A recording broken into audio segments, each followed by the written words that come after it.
Bonjour à tous, je suis ravie aujourd'hui d'être entourée d'Anne Bilal et de Dan Franck. Bonjour à tous les deux. Bonjour. Bon, Pauline. Alors, comme traditionnellement, je vais vous poser quelques questions. Maintenant, même si tu es rompue à cet exercice-là, et je vais commencer par la question par laquelle je commence à chaque fois, la question de la rencontre. Enki, Dan, peut-être Dan, vous pouvez nous expliquer et nous dire à quel moment vous vous êtes rencontrés, dans quelles On s'est circonstances. rencontrés sur Tinder. Non, on s'est rencontrés il y a Non, sur Minitel. ouais, c'était le Minitel à l'époque. Non, on s'est rencontrés il y a quoi? Il y a une trentaine d'années à peu près, à deux moments d'ailleurs, hein, le film et le livre. Donc, on s'est rencontrés sur la couverture des livres que j'écrivais avec Jean Vautrin qui s'appelait Les Aventures de Borot, reporter photographe.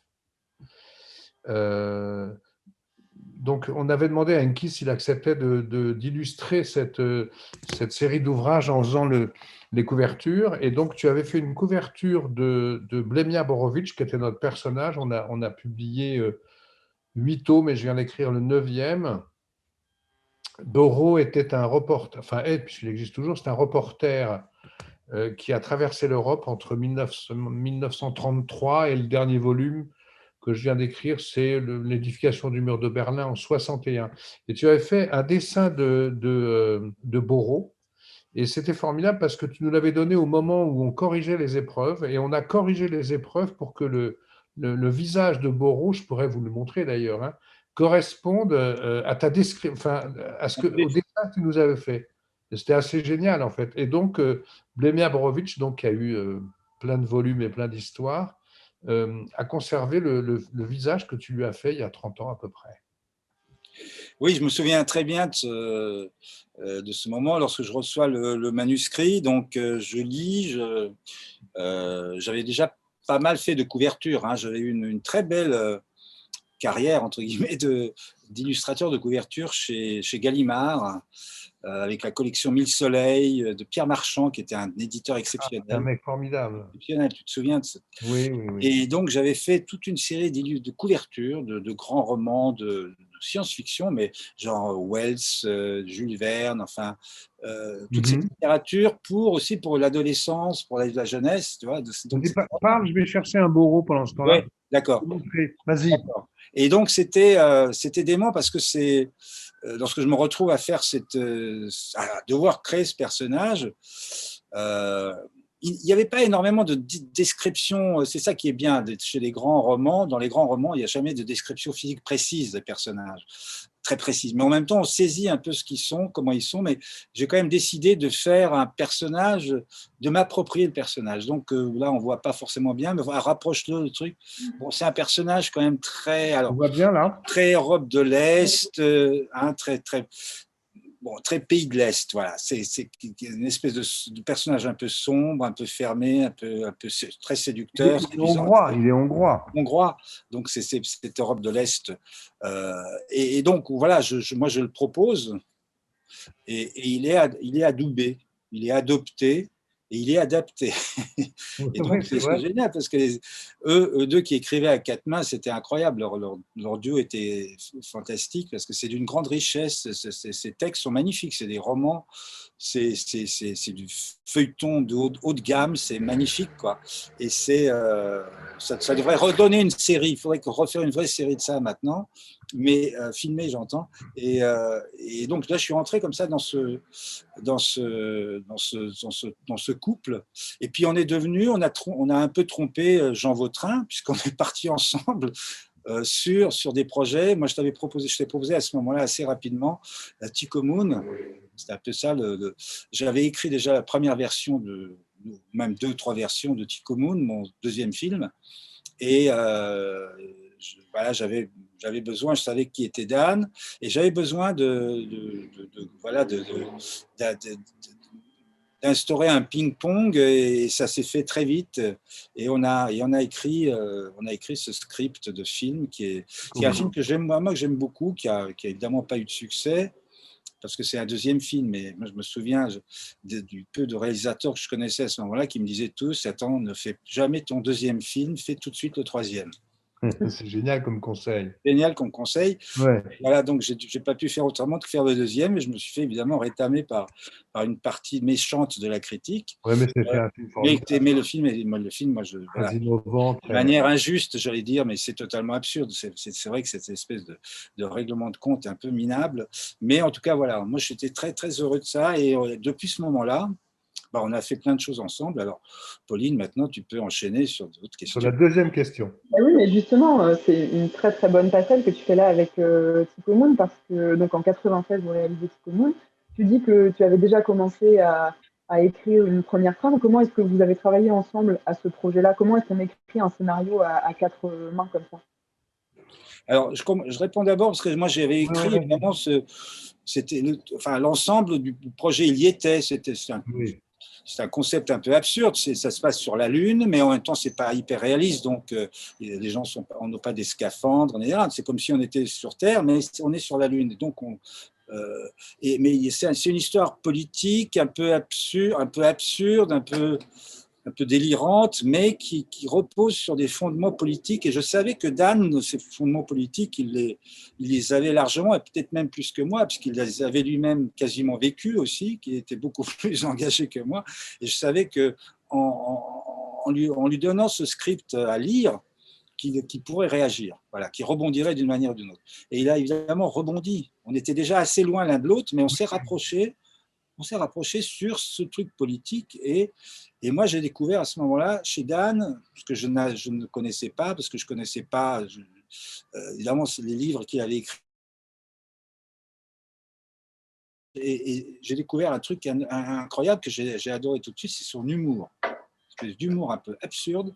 Et j'ai adoré nos premiers échanges de script, lorsque moi je te envoyais une scène ou deux scènes, et que toi tu me renvoyais, et inversement. Et il y avait toujours des trucs un peu délirants, et ça rentrait complètement dans le... Et ça entraînait ensuite. C'était une espèce de jeu de piste qu'on se créait en Et écrivant. en fait, nous, on a écrit en fait un livre et demi ensemble. J'en ai écrit un livre sur les femmes euh, dont on a fait deux éditions.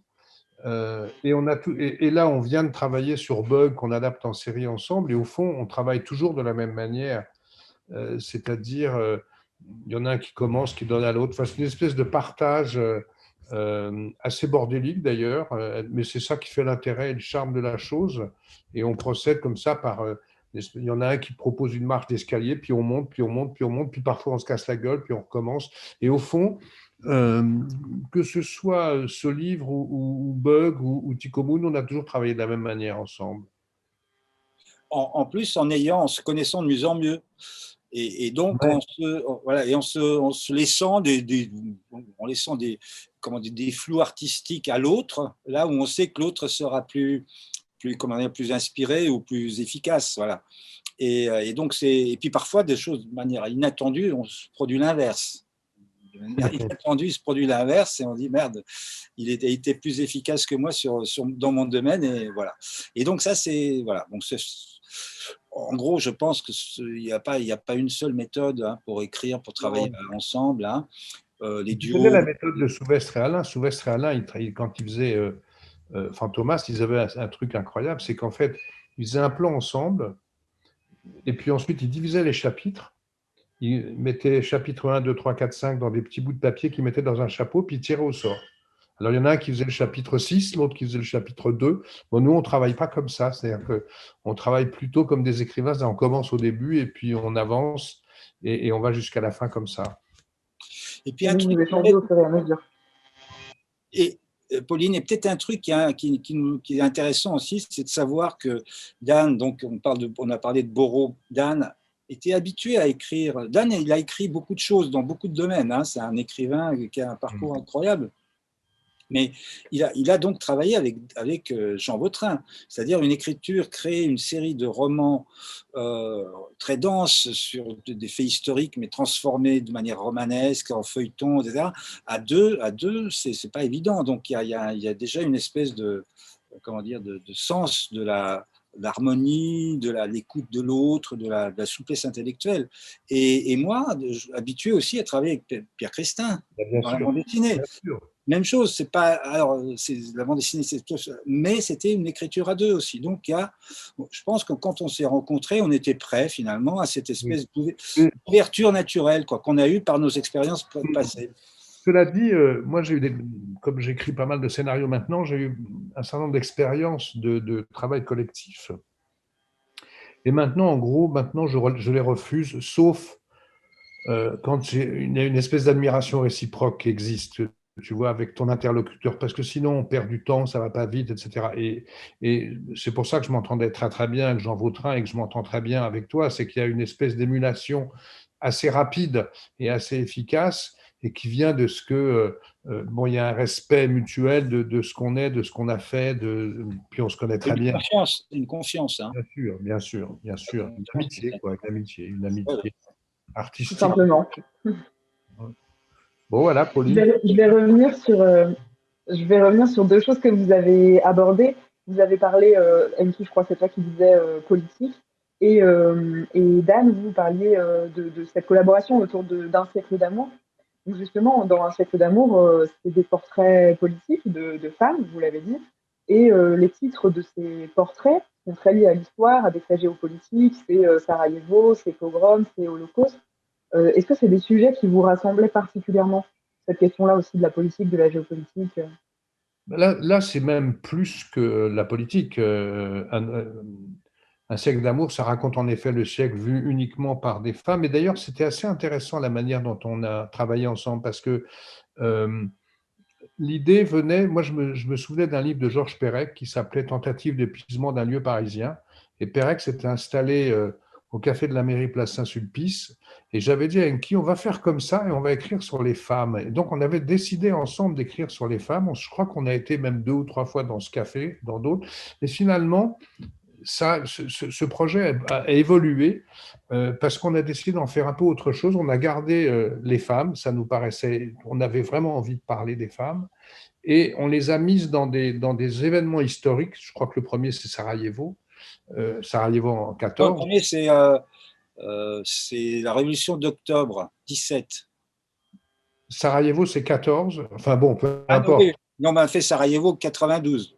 Oui, on a fait ça aussi, mais je pense qu'on a commencé par Sarajevo en 14, enfin je pense. Mais en tout cas, voilà, et on a ponctué ce livre de différents chapitres, et ces chapitres mettent à chaque fois en images et en texte l'histoire inventée d'une femme au carrefour et au croisement d'événements historiques qui étaient des événements qui nous paraissaient considérables et sur lesquels, évidemment, on était d'accord, quoi. Oui, c'est le fameux XXe siècle, quoi. C'est Le fameux 20e le siècle. fameux XXe siècle monstrueux et magnifique, dont finalement on s'était dit quand même que finalement les héros, qu'ils soient heureux ou malheureux, grandioses ou médiocres, minables ou horribles, c'était des hommes. Donc on s'est dit quand même les femmes, elles ont été là quand même au cours de ce siècle et elles ont à la fois morflé et ils ont à la fois soutenu et tenu la baraque, la planète, on va dire Ouais, presque. Hein. absolument.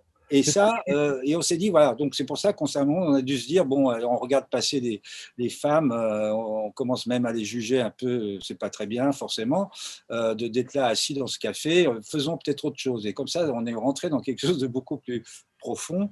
Et on s'est dit, voilà, on va faire le siècle d'amour, voilà, parce que c'est en fait, c'est notre vision, c'est une forme d'amour, de respect pour ce qu'elles ont été. Et alors, le truc intéressant aussi, c'est qu'on s'est dit, alors évidemment, c'est pas un livre, c'est pas une bande dessinée du tout, hein, c'est, à chaque fois, c'est une peinture, c'est une femme nue, c'est le concept du peintre qui peint, et le peintre, c'est le même. C'est le même peintre qu'on découvre à la fin, qui aura donc traversé, ce qui est absurde, hein, on ne peut pas traverser un siècle comme ça à peindre des femmes de toutes les époques, mais c'est un peu voilà, c'est une façon de dire aussi, on est dans la fable, dans quelque chose d'un peu qui est hors du réalisme, mais qui en même temps parle de choses extrêmement réelles, concrètes et qui ont été. Et donc, voilà, c'est ce côté presque monotone où à chaque fois, il y a une femme qui pose nue et il y a ce texte. Alors moi, on s'est mis d'accord sur les périodes, c'est ce que Oui, vient de dire Dan, les événements. les événements. Et moi, j'ai fait de dessin d'abord, j'ai mis en place nos personnages, toujours dans le même atelier, et donc avec très peu d'éléments sur l'époque elle-même, qu'on voulait traiter. Et Dan, à partir de ce moment-là, et de ce que j'avais dessiné, donc, y compris du personnage physique, ben, il a inventé l'histoire de cette femme, héroïne de son époque. Et je travaillais sur tes brouillons. Voilà, il crayonnait. Ouais. Je travaillais sur tes brouillons. Et ensuite, toi, tu refaisais ton dessin ou tu complétais ton dessin en fonction du texte. Ouais. Et en fait, c'est le processus de l'escalier dont je parlais tout à l'heure, quoi. Une marche chacun, en gros, quelque part. Et que le dernier coup de pinceau pouvait provoquer chez Dan une phrase, une modification de phrase ou une phrase supplémentaire ou une phrase supprimée. C'était vraiment des allers-retours entre vous deux, comme On a toujours fait pour comme chacune ça. de vos collaborations. Ouais. Ouais. En fait, ça n'a aucune originalité. On devrait arrêter de parler de ça parce que c'est une grande banalité notre histoire. Et si, Dan disait tout à l'heure que d'autres fonctionnent autrement. Bien Il y a sûr. un de ces autres récits dont on n'a pas encore parlé dans ce siècle d'amour qui s'appelle Guernica. Et plusieurs références dans vos carrières respectives sont faites au travail de Picasso. Dan, vous avez écrit Texte sur les carnets de la Californie. Enki, toi, on en a déjà parlé lors de certaines rencontres avec d'autres personnalités. Tu as passé une nuit au musée Picasso à Paris, tu en as écrit un livre, tu as fait une série de peintures qui est présentée dans une installation à Landerneau. Est-ce que ça vous est déjà venu à l'idée de travailler ensemble sur ce personnage de Picasso qui est central dans qui, en tout cas, que l'on retrouve dans chacun de vos parcours? Alors, je laissais parler Dan parce que Dan, lui, c'est un vrai grand connaisseur, pas spécialiste, mais connaisseur et de Picasso et de. Non, il se trouve que moi, j'ai écrit. De ces époques-là, moi, j'ai pris le train en marche très récemment avec ce que tu viens d'évoquer, Pauline, mais on répondra à ta question. Donc, Dan, moi, j'aimerais bien que tu parles de ton rapport à Picasso. Quand même. Moi, j'ai écrit une série de livres qui s'appelle Bohème, Minuit, Libertad. C'est en fait, c'est l'histoire des artistes entre 1902 ou 3, l'arrivée de Picasso à Paris jusqu'à la fin de la guerre. Et donc, je raconte l'évolution de la société, l'évolution politique, sociale et l'histoire, en fait, mais uniquement à travers les artistes. Et donc, évidemment, Picasso est un personnage central. Il est là, il arrive au début et il a une vie très longue. Voilà. Mais Picasso, c'est un homme d'une très, très grande diversité, ce qui est assez fascinant chez Picasso. D'ailleurs, en fait, on pourrait dire la même chose de notre approche de lui, c'est qu'il a toujours fasciné les artistes. C'est-à-dire qu'en fait, il a toujours rassemblé les écrivains autour de lui. C'était Max Jacob, ensuite ça a été Apollinaire, et puis ça a été Aragon, et ça a été Cocteau. Et au fond, il a un rapport comme ça dans l'art, avec toute la peinture, la sculpture, l'écriture, la musique qui, moi, me fascine. Ça me fascine plus que sa vie lui-même. La vie du personnage, c'était un personnage très complexe, avec des tas de défauts, des qualités, mais on s'en fout en vérité. Moi, je trouve, par exemple, que le cubisme est quelque chose qui me touche, quelque chose d'absolument extraordinaire. Et d'ailleurs, il y a une anecdote comme ça que j'aime bien, dont je me souviens, c'est Picasso, pendant la Première Guerre mondiale, alors que tous ses copains se sont engagés, lui, il n'y est pas allé. Il s'est même fait casser la figure à la rotonde parce que des réservistes disaient quand même, vous auriez pu y aller. Bref, il voit passer comme ça les premiers camouflages, les chars camouflés, les camions camouflés, et il dit un truc très juste, et il dit, c'est nous qui avons inventé ça, nous les cubistes. Et c'est vrai. Et au fond, et c'est vrai parce que d'abord, il y a eu de toute façon une unité qui avait engagé quelques peintres cubistes pour inventer les premiers leurs. Mais donc, il y a dans la peinture de Picasso, notamment à ce moment-là, quelque chose de très visionnaire dans l'évolution de la société. Voilà, c'est comme ça que Picasso m'intéresse, et c'est là sûrement où on se retrouve, quoi. Et l'homme, bon, l'homme est l'homme, mais c'est une autre histoire. Et moi, donc, je découvre Picasso plus tard. On a le même âge, Dan et moi, quasiment, hein, mais parce que je suis pris par d'autres temporalités, d'autres parcours. Mais ce que je pourrais dire quand même, c'est sur mes premiers rapports à Picasso, je devais avoir 14-15 ans. Moi, j'étais dans ma banlieue, je dessinais sur mes genoux, je me passionnais pour le dessin. Et puis, évidemment, à un moment donné, on parle de Picasso, donc je vois des images de reproduction de Picasso. Et je me souviens très bien avoir dit à mes parents, mais qu'est-ce que c'est que ça? Il dessine moins bien que moi. C'est n'importe quoi ce qu'il est en train de dessiner, ce type. Et bon, je me souviens très bien de ça. Je me souviens très, très bien de ça. Évidemment, après, j'ai parfaitement compris. J'ai compris qui il était. J'ai vu, évidemment, tout le parcours. Donc, c'est pour dire que les choses sont très, en art, sont pas si simples que ça, évidemment. C'est pas un gamin qui va pouvoir dire qui dessine mieux que l'autre. Picasso, moi, je le découvre effectivement dans les musées un peu à travers le monde. En fait, dans mes voyages, je vois des peintures de Picasso, à New York notamment, à Madrid, j'en vois à Paris lorsqu'il y a des expositions. Et bon, là, l'amplitude, il y a une amplitude, il y a une liberté, il y a une audace, il y a quelque chose de parfaitement qui remplit une vie et une évolution. C'est très, très impressionnant. Alors, lorsque moi, je me retrouve à devoir dire oui, parce que je ne peux pas dire non à la proposition de Stock de faire un livre, passer une nuit, etc. Donc, je fonce, j'y vais. Et donc, voilà, je fais ce livre qui est un peu un délire, un peu sur la création et sur Picasso, Guernica notamment, qui est un tableau majeur et essentiel, et qui là aussi nous réunit, Dan et moi, parce que c'est l'un des rares tableaux engagés politiquement de Picasso. Il en a fait d'autres, mais celui-là, c'est le plus emblématique, le plus fort. Oui, le plus extraordinaire pour même la manière dont il y est venu, parce qu'en fait, Ouais, l'histoire du tableau est merveilleuse. bien C'est que sûr. l'Espagne lui demande pour l'exposition universelle de 35, je crois, ou 30, non, 30. 35, il a écrit en 30, il a créé en 37.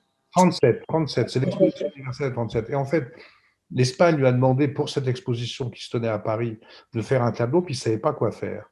Et c'est Éluard qui vient le voir un jour et qui lui raconte Guernica, qui lui raconte le massacre des Et lui populations. montre des coupures de presse même, peut-être, carrément. Et là, il y va, il est dans son atelier à Saint-Augustin, les Grands Augustins à côté, et il y va et il le peint. Et c'est une œuvre incroyable, quoi. Et il le peint parce que l'atelier est trop petit finalement pour le Ouais. format. Donc, c'est un truc assez incroyable où il fait plus de 7 mètres de long, le tableau, c'est un truc dément.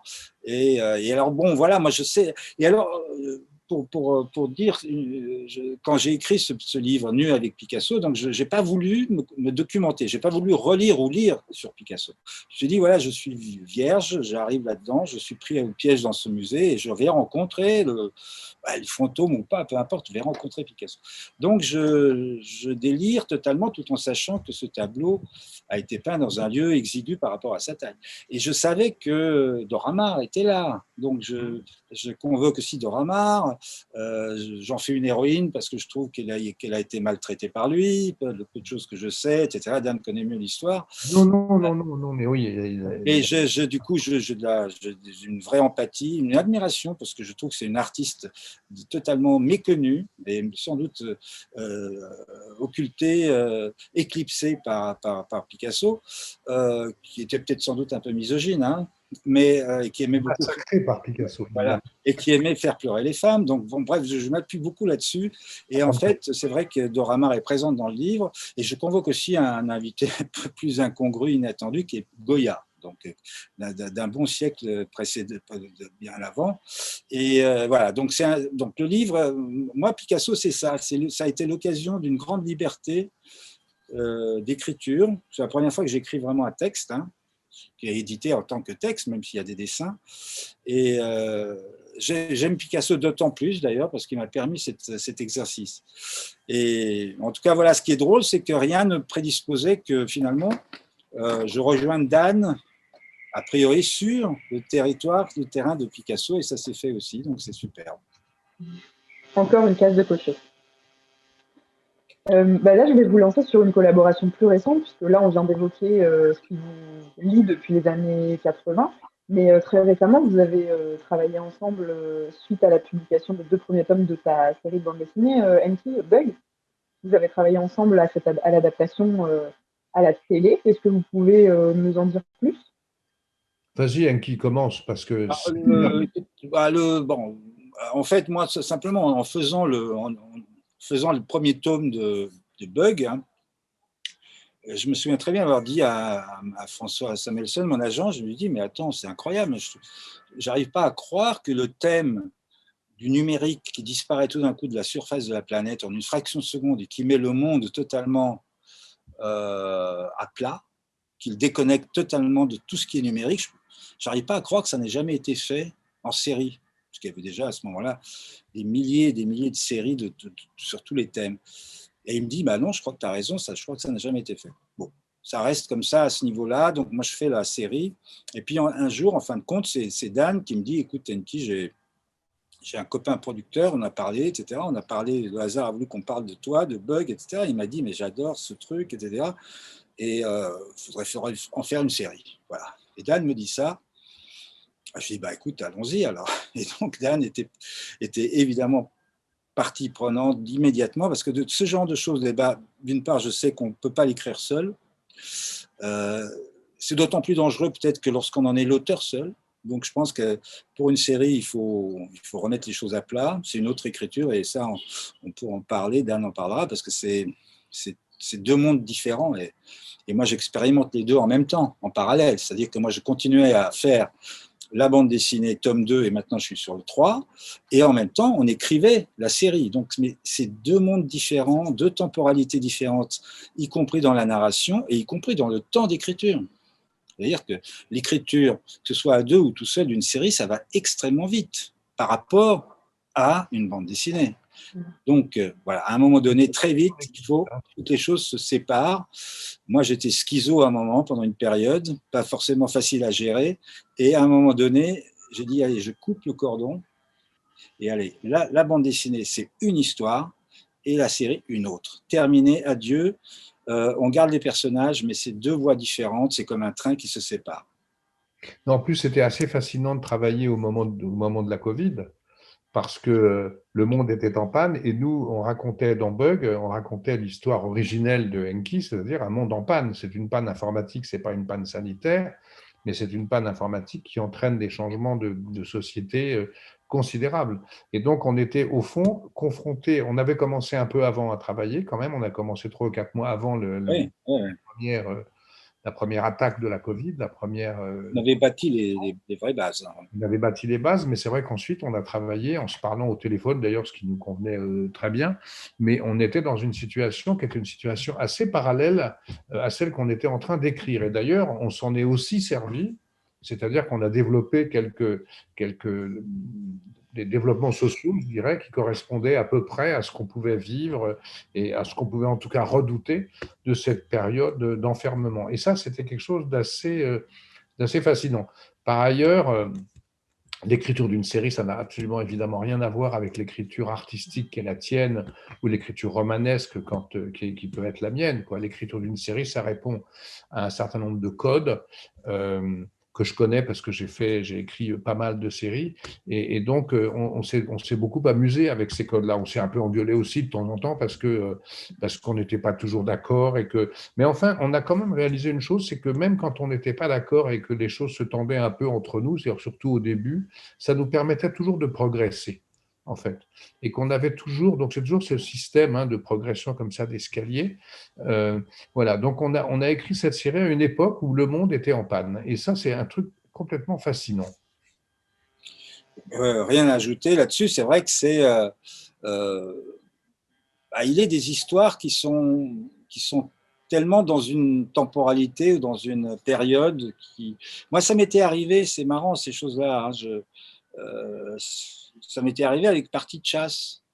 Il faut savoir que d'écrire, d'aller travailler, j'étais avec Pierre Questin là-dessus, on était sur Partie de chasse. Partie de chasse, et puis tout d'un coup, on se rend compte qu'il y a un certain Lech Walesa en Pologne, Solidarność, un syndicat qui commence à faire bouger, à fissurer les murs du communisme, etc. Et tout d'un coup, c'est une espèce de. Alors, on était quasiment en panique. Voilà, donc moi, c'est des choses que j'adore, en fait. C'est marrant. Et là, on se retrouve un peu dans la même situation, mais c'est une situation psychologique, parce qu'on avait quand même, on était sur les rails de notre histoire. Et ça, moi, ce que je trouve très, très étrange et étonnant, c'est qu'évidemment, ça n'aura plus rien à voir avec la série de la bande dessinée, même si c'est les mêmes personnages. C'est ça qui est fou. Et que finalement, on se retrouve, Dan et moi, à trouver à chercher un consensus entre des univers très différents. Le mien, c'est un peu celui du futur, de l'espace, de la conquête de Mars, hein, on y est aussi là aujourd'hui. Dan, c'est plutôt l'espace du réel, social, sociétal, de l'historique, de la mémoire de l'humain. Et là, on se retrouve là-dessus et on fabrique quelque chose de un peu d'inédit. Donc, c'est une hybridité aussi qui est, que moi, je trouve très, très, très, très intéressante à pratiquer, quoi. Et en fait, donc, cette série a été achetée par France Télé et qui en a fait une espèce de, enfin, qui en fera un programme amiral parce que c'est quelque chose qu'ils n'ont jamais fait non plus. C'est-à-dire cette thématique complètement originale issue de ton album lui-même complètement original va donner une série totalement originale qui sera diffusée de manière très originale sur une chaîne publique. C'est quand même fascinant. Et qui sera tournée en anglais. C'est une série qui est destinée, évidemment, qui n'est pas franco-française, puisque la thématique évidemment, du bug international, mondial, elle est internationale et mondiale. Donc, voilà, y compris casting et tout, voilà, on est dans quelque chose d'assez excitant. Justement, casting, au moment de la diffusion, est-ce que vous avez déjà un peu d'infos pour nous mettre en haleine sur cette série? Non, en principe, c'est un metteur en scène canadien qui s'appelle Daniel Roby qui va mettre en scène. Les producteurs sont en pourparlers pour coproduire avec les plateformes, mais pour le moment, on ne sait pas. On sait pas. C'est en train de se faire. Dan et moi, nous, on sera un peu dans la supervision forcément de l'œuvre, genre showrunner. Bon, moi, j'aurais évidemment mon mot à dire sur... Mais je ne me mêlerai pas à ce moment-là de réalisation. Moi, je pense que si ça avait été un seul film, moi, j'aurais exigé, je l'aurais fait en tant qu'auteur, réalisateur, hein. Y compris en l'écrivant avec Dan, hein, mais j'aurais exigé le réalisateur. Là, la série, c'est une autre histoire, c'est une autre expérience, c'est un autre rythme. Daniel Roby a un univers qui nous a beaucoup plu. Le personnage de l'homme nous plaît bien et il a une expérience. Il a réalisé des épisodes de Versailles, il a réalisé d'autres épisodes, etc. Il a fait deux, trois films, donc c'est quelqu'un de vraiment intéressant. Et puis à un moment donné, il faut laisser une forme de liberté, quoi. Faut arrêter, faut se détacher un peu de son bébé. Et là, c'est entre les mains d'une production avec une chaîne très motivée, hein. France Télévisions, ils ont très envie. Voilà, c'est très ambitieux. Donc le seul problème, c'est que l'ambition et l'audace, par des temps qui courent, c'est relativement peu apprécié en termes de culture, et on espère simplement que le cap, on pourra tenir le cap de l'ambition et de l'exigence. Hein, Dan? Bien sûr. En tout cas, on a hâte de découvrir ça. Nous aussi. On ne parle pas de casting encore. Il y a 2-3 noms qui circulent, mais pour l'instant, rien n'est fait, évidemment. Et puis surtout, voilà, ce n'est pas le moment. Très bien. Donc là, on a fait un peu, on est entré en détail dans votre amitié, vos collaborations. Là, je vais vous poser une question qui va peut-être vous faire bondir, mais est-ce que l'un après l'autre, vous pouvez nous dire quelle est la collaboration qui vous semble la plus réussie ou celle que vous avez préférée, celle qui a donné le résultat le meilleur selon chacun d'entre vous? Enki, pour commencer?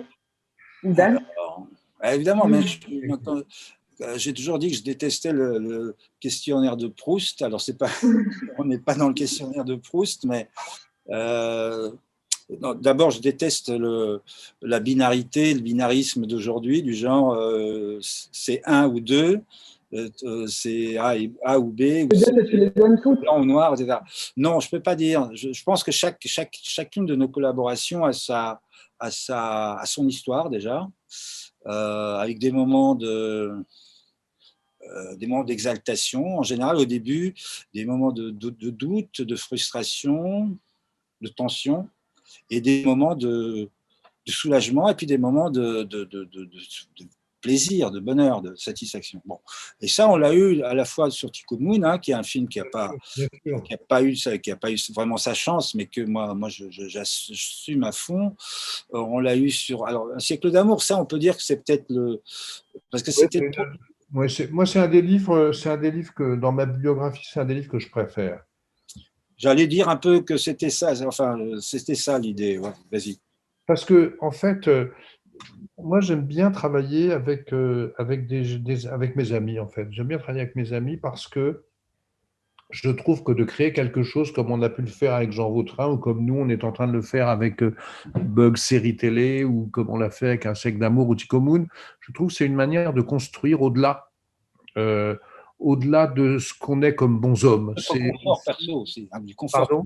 de notre confort personnel à chacun. Oui, c'est ça, c'est une manière de. Mais c'est aussi, c'est faire œuvre commune, je dirais. C'est-à-dire que nous avons, Enki et moi, et c'était le cas pour Jean Vautrin aussi, mais on est quand même des artistes quelque part. Et donc, on a un univers, et la confrontation de ces univers et même la complémentarité de ces univers qui font que, au-delà de l'affection qu'on peut éprouver l'un pour l'autre, on crée un objet qui existe et qui est la rencontre de ces deux sensibilités artistiques, je trouve que c'est quelque chose de formidable, quoi. Voilà.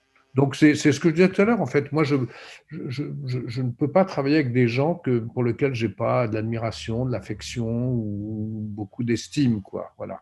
Et quand on part de cette base-là, en général, les œuvres qu'on peut créer sont assez estimables. Boros, c'est estimable. Tico Moon, c'est estimable. On s'en fout du succès ou du non-succès. Un siècle d'amour, etc. Voilà. Donc, Parce question qu'on de a bien. séjour, mais vous tombez d'accord, visiblement. Oui, mais non, mais bien sûr que c'est que Un siècle d'amour, c'est l'exemple parfait parce qu'il Ouais, est, ouais. en plus, il a une réelle compacité, c'est-à-dire que il est né aussi dans une évidence. Et aussi, c'est la différence qu'il peut y avoir entre un livre qui est sans doute euh, plus facile à concrétiser à partir du moment où les pensées sont cohérentes et sont fusion, c'est un peu ça l'histoire, hein, plus facile qu'un film, une série où on a affaire à des producteurs, on a affaire à des relecteurs, on a affaire à des financiers, où tout d'un coup les choses deviennent compliquées, chacun a son avis. Pour être honnête et clair, hein, je veux dire que la pure création, elle est davantage dans le livre, dans le domaine du livre, que ce soit celui Bien qui est sûr. dessiné, écrit, ou celui qui est simplement écrit, ou les deux, que dans les autres domaines. Hein. Les autres domaines font partie de l'industrie davantage que de la création pure et de l'art. On est d'accord, Dan, hein. Bien sûr. Voilà. Bien sûr. Donc c'est pour ça qu'on est, voilà. J'ai toujours considéré que, même dans un film, l'artiste du film, c'est le metteur en scène, c'est pas, mais c'est une œuvre collective, tandis que une œuvre collective à deux, c'est une œuvre D'auteur. géniale et géante, mais les moyens qu'on se donne sont plus simples à manipuler. Et on a moins de comptes à rendre, on est Ben libre, oui, on a bien sûr, davantage de c'est surtout ça. liberté. Ben oui, On a de la liberté qu'on a rarement au cinéma, sauf bien quand on sûr. s'appelle Spielberg ou même Kubrick n'avait pas la liberté qu'il aurait mérité d'avoir. Il n'a jamais pu faire son Napoléon, par exemple. Ouais. Alors, j'ai commencé par vous questionner sur le commencement, votre rencontre, et je vais terminer cet échange en vous demandant, alors on a parlé de Bug, c'est sûr, mais est-ce que vous avez d'autres projets communs en tête pour l'avenir? Ben, on a d'abord, en principe, on fait 3 saisons pour Bug. Et je me disais que on pourrait très bien proposer à nos éditeurs de poursuivre Un siècle d'amour, d'aller, de continuer. On pourrait faire comme ça tous les 10 ans, on ferait 3, 4 personnages féminins en plus. Moi, ça m'intéresserait beaucoup de faire ça aujourd'hui, notamment avec le néo-féminisme qui est en train d'arriver. Ouais, ouais, Parce que, en fait, c'est un livre extrêmement féministe hein, qu'on a ouais, fait. ouais. Et je pense que, vu la censure qui semble s'installer dans ce milieu néo-féministe, je pense que s'il était lu par certaines aujourd'hui, on serait traité encore de sale macho. Je ne sais pas, ils trouveront sûrement un moyen de nous dégommer, mais justement, ça me plairait beaucoup de les mettre à l'épreuve, de On les va mettre faire un face à truc leurs avec que des mecs contradictions, maintenant. On va faire un truc avec que des mecs peint par une femme. mais pas que des mecs blancs, plus de 65 ans et hétérosexuels. Ouais. Non, on plaisante là. On plaisante sur quelque chose qui n'est pas drôle, qui est inquiétant. Mais en tout cas, non, mais ça, moi je suis Jordan, je suis d'accord avec toi. C'est typiquement un livre qui peut être réédité avec, on l'a déjà fait une fois, on rajoute 3-4 personnages Alors, est-ce que effectivement le problème de la nudité va se poser à un moment dans le monde qui nous arrive? Mais c'est intéressant de mettre Montrer la nudité, on va avoir droit à la prison, à mon avis. Enfin, c'est intéressant en tout cas, même de savoir comment ça se représente. Et même le débat entre nous serait intéressant. Bien sûr. Eh ben, en tout cas, merci à tous les deux pour ces infos exclusives, de première main. Merci beaucoup. Et puis, à bientôt. Merci à tous les spectateurs de nous avoir suivis. Et merci, Enki. Merci, Dan. Merci à vous. Merci, Pauline. Merci à vous. Et Bon, merci. Mike, à très vite. Bah oui, nous, bah ouais, voilà.